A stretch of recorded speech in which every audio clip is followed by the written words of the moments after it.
Hello, it's me, Brodie McLeod again, with another one of my Wastecast videos. I make these from inside my room in a mental institution, which is now a rehab facility. Previously it was an acute psychiatric ward from August 2024 until about the beginning of June when I was moved to the lodge. Which is a rehab. I'm, according to shrinks, mentally ill, and that might be why I'm wearing sunglasses when it's a grey, boring day outside. I don't know, Russell Brand wears sunglasses in some of his videos now. I don't know if that's because he's like a homage or a nod to me, or whether that's just because I've got some sort of grandiose delusions of superiority, or whether, well, it probably is something to do with something. Anyway, before you just press pause and stop this video so I can't listen to this guy dribbling horseshit any further, I wanted to talk today about the concept of the kind of equilibrium of external suffering and the perception of external suffering and the way that we process and digest that as human beings. Because I think that it's emotionally intelligent to forgive and to be compassionate. And I mean, I've made another video about Stockholm Syndrome, but I do think that these are progressive, emotionally intelligent traits, right? But you've got this other thing called Schadenfreude.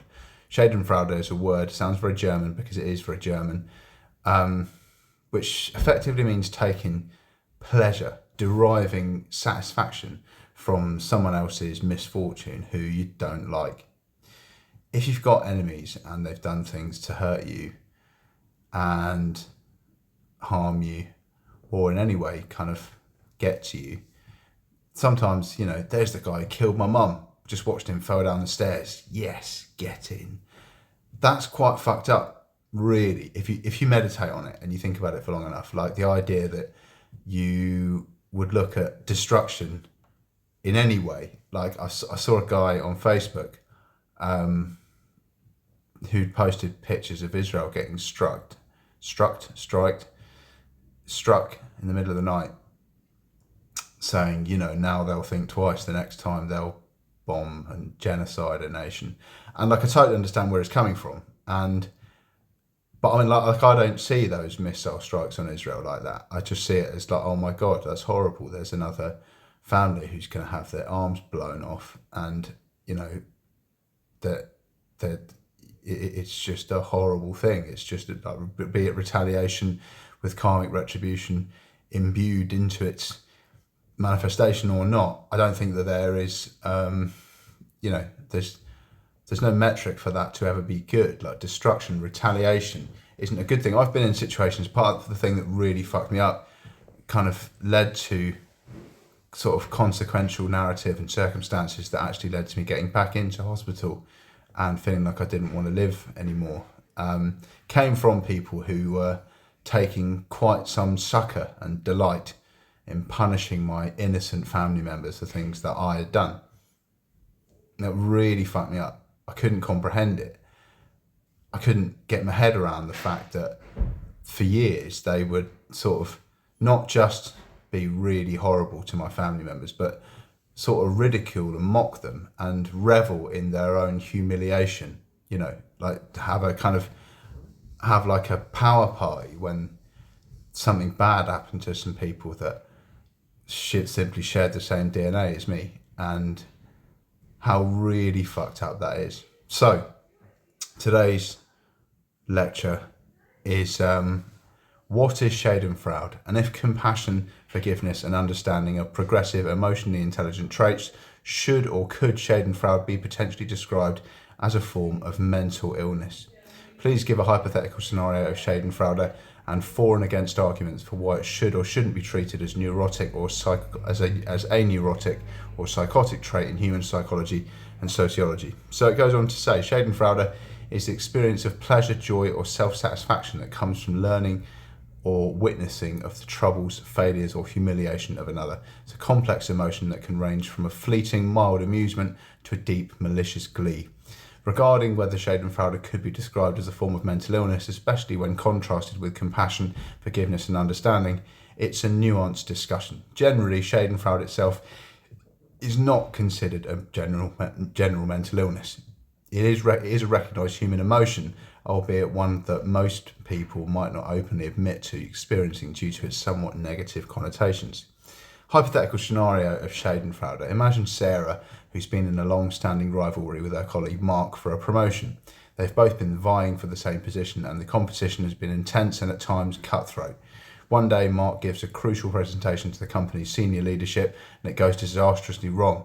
He fumbles his words, the technology fails, and he completely loses his train of thought, leaving a very poor impression.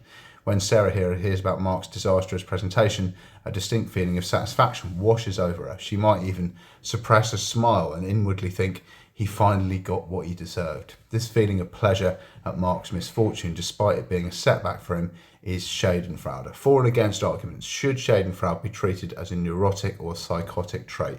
Arguments for treating Schadenfreude as a potentially neurotic or psychotic trait. Lack of empathy or antipathy. In its more extreme forms, pervasive Schadenfreude can indicate a significant lack of empathy or even the persistence of antipathy towards others, a persistent inability to feel for another's suffering, and instead deriving pleasure from it could be a red flag for underlying psychological issues where social connection and emotional resonance are impaired. Association with malicious intent. While mild Schadenfreude might be harmless, a consistent and intense experience of it, especially when combined with the desire to see others fail or suffer, could hint at personality disorders characterized by antagonism, such as narcissistic personality disorder or antisocial personality disorder. These disorders often involve a disregard for the rights and feelings of others, and taking pleasure in their downfall could be a manifestation of this. Hindrance to pro-social behaviour. If an individual consistently experiences Schadenfreude, it could inhibit the development of pro-social behaviours like compassion, cooperation and forgiveness. In the sociological context, a society where Schadenfreude is prevalent and celebrated might struggle with collective well-being and social cohesion. Neurotic defense mechanism. From a psychoanalytic perspective, Schadenfreude could be seen as a neurotic defense mechanism where an individual projects their own insecurities or feelings of inadequacy onto others. By seeing someone else fail, they might temporarily feel better about themselves, using the other's misfortune to prop up their own fragile ego. This constant need for external validation, though through others' failures, could be seen as a sign of neurotic tendency. Arguments against treating Schadenfreude as a neurotic or psychotic trait. It's a normal human emotion. As mentioned, Schadenfreude is a common human experience. Most people at some point have felt a fleeting sense of satisfaction when someone they dislike or who has wronged them experiences a setback. Labeling every instance of this emotion as a mental illness would pathologize a normal aspect of human emotional life. Context and intensity matter. The crucial distinction lies in the context and intensity of the emotion. Mild, infrequent Schadenfreude is very different from a pervasive, malicious delight in others' suffering. Only in extreme and persistent forms, especially when it impairs an individual's functioning or causes harm to others, might it warrant clinical attention. Evolutionary and social functions. Some evolutionary psychologists suggest that Schadenfreude might have its roots in social comparison and maintaining social hierarchies. In competitive environments, another's misfortune might signal an improvement in one's own relative standing. Sociologically, it can also play a role in reinforcing social norms by deriving pleasure from the punishment of those who violate them. Distinction from clinical disorders. Mental illnesses, particularly neurotic and psychotic disorders, are characterized by significant distress, impairment in functioning, and often a deviation from social norms in a way that is harmful to the individual or others. While Schadenfreude can be unpleasant, it typically doesn't meet these criteria on its own. It's more likely to be a symptom or a manifestation of an underlying disorder. So, if it's extreme and persistent rather than a disorder in itself. So, for example, a person with antisocial personality disorder, like sociopaths, that's what they call psychopaths and sociopaths now, might experience Schadenfreude, but the Schadenfreude isn't a disorder, it's a feature of the broader personality dysfunction. The risk of over-pathologizing normal emotions. Overly broad definitions of mental illness risk pathologizing normal human experiences. So, that's just saying if we label every negative or uncomfortable emotion as a mental illness, it diminishes the significance of true clinical conditions, can lead to overdiagnosis.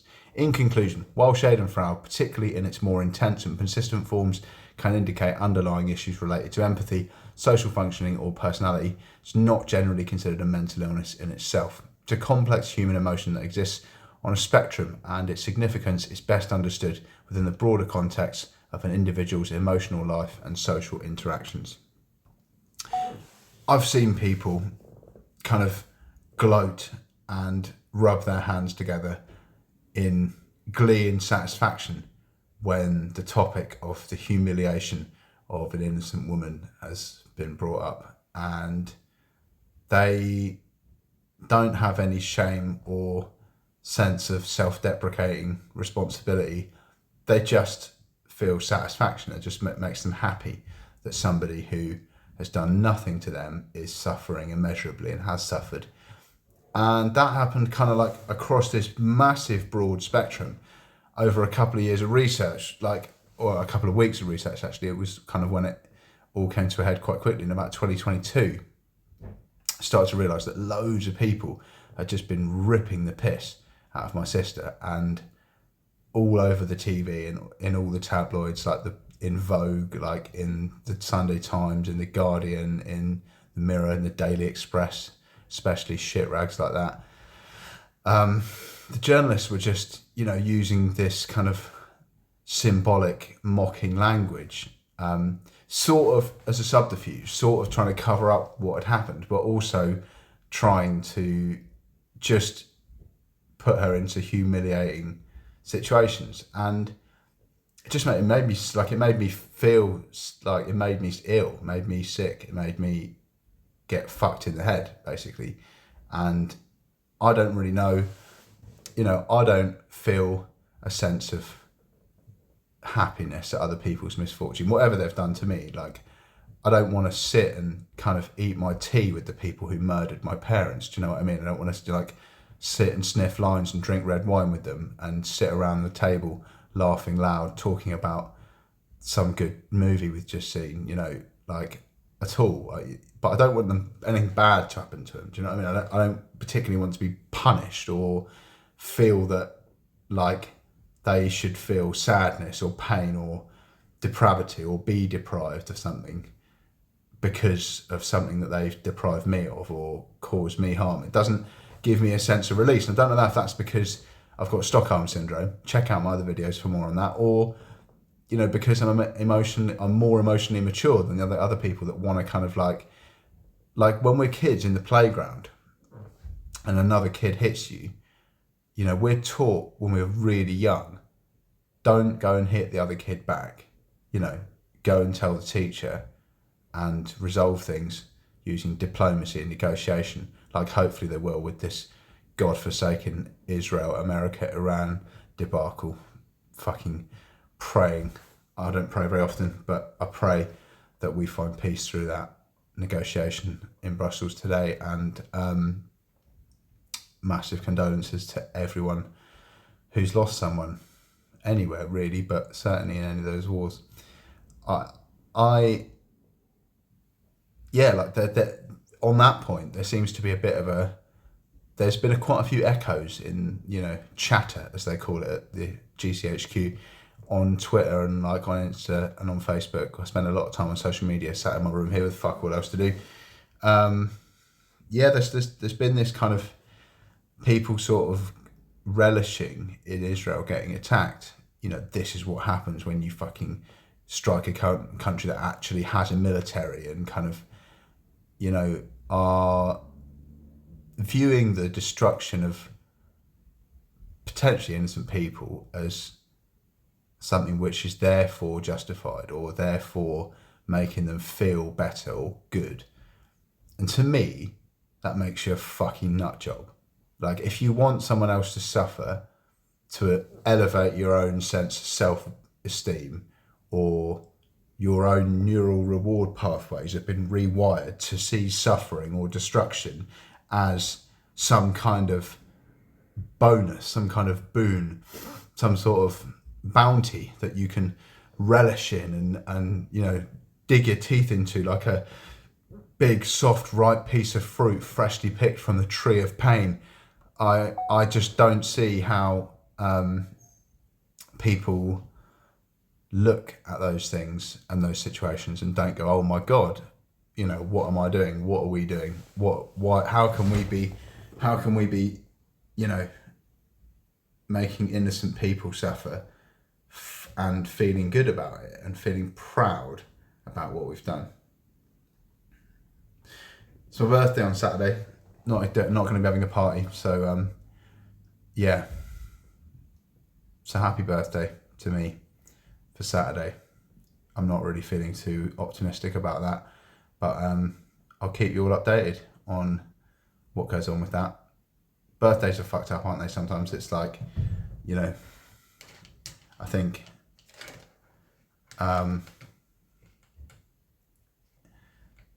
when there's been so much death, it's really difficult to celebrate birthdays and not think about people who aren't having a birthday anymore. And I think that creates a sort of vulnerability and a kind of sense of, it shouldn't make any difference. You know, death is a part of life, but it does sometimes make a difference. Anyway, Schadenfreude. If you see someone else suffering or going through a hard time, don't let it give you a power boner, because if it does, then you're emotionally perverted. And, you know, forgive. Use compassion and understanding, rational reasoning, logic and capability, your capability to empathise with somebody. Don't be a sociopath or a psychopath with antisocial personality disorder, or antisocial, whatever it is, antisocial behaviour disorder they call it now.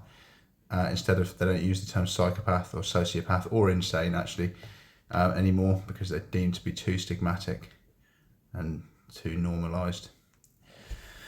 Thanks for watching. Have a great day in the muggy, overcast southwest of England is today. And I hope that if you identify yourself rubbing your hands together in glee as somebody else suffers or cries or goes through pain or misery, then please just stop and think to yourself, wait a second, what the fuck am I doing? And if you do that enough times, hopefully you'll find you enter a space that I've got the privilege of occupying, where all you feel is sadness at other people's misfortune, regardless of circumstance, and just see harm and suffering as a tragic consequence of life rather than something which makes you feel good. Cheers.